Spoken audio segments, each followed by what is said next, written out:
want to point at it either for obvious reasons, so we'll empty it. These are something very special. These are two samples we got sent by King Arms. These are gas blowback 1911s. These are the sort of, they're Garda out of the box basically, only they're a much higher standard. It's very difficult to see on the camera, but the materials these things are made out of, the work that's put into them is very, very good.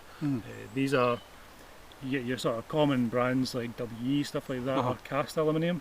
This is billet aluminium. So this was once a solid, this slide here was once a solid piece of aluminium. It's been machined by a CNC mill, the barrel and everything as well, steel. So all very, very high quality materials. These are about £250 per gun. They recommend you actually use these in CO2, so if you get a CO2 charger, S-Thunder one, or the new Tag Innovation, it'll run much better. I'm using Vertex gas in mine. It's slightly more powerful than your standard propane, but it still cycles the gun pretty well. I'll give a wee flat with this too. I've not had this too long, so playing around with it, I haven't had much time to do it, but it's very nice. The slim grip on this as well is much more comfortable in the hand, and the mag well is removable. So I'll ping this barrel here. There we go. Finish is beautiful on it. It's ground, so you get that sort of brushed aluminium to it. So just like the real pistol. The Predator Custom 2 is available in the US market. Obviously the real pistol that this one is modelled on. We'll have a wee look at the black one as well. This one's finished in a black parkerized finish, so it's really matte. You see, like, there's not a lot of reflection off it. Other than the barrel, they've gone with a sort of standard steel, but again, very, very nice pistol as well. These are really accurate. This brass barrel, I don't want to look down the end of the barrel, I don't want to point at it either for obvious reasons, so we'll empty it.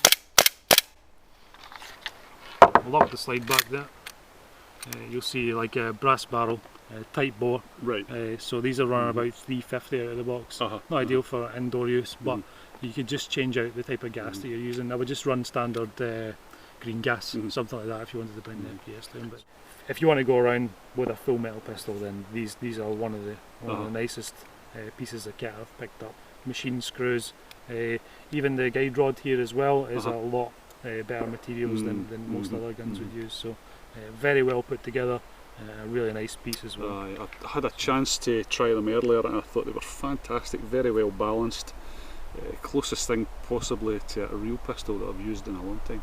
Very impressed. So that's with those sort of build qualities I was saying, the materials that are used that give that feel. Any other gun, cast aluminium, you can feel the sort of rattles and things like that. With this one you don't get that. The recoil spring as well is very heavy, because the materials of the pistol itself, the slide, etc., they can handle that extra weight on the spring. So yeah. Nice, that's great, Jai. Okay then.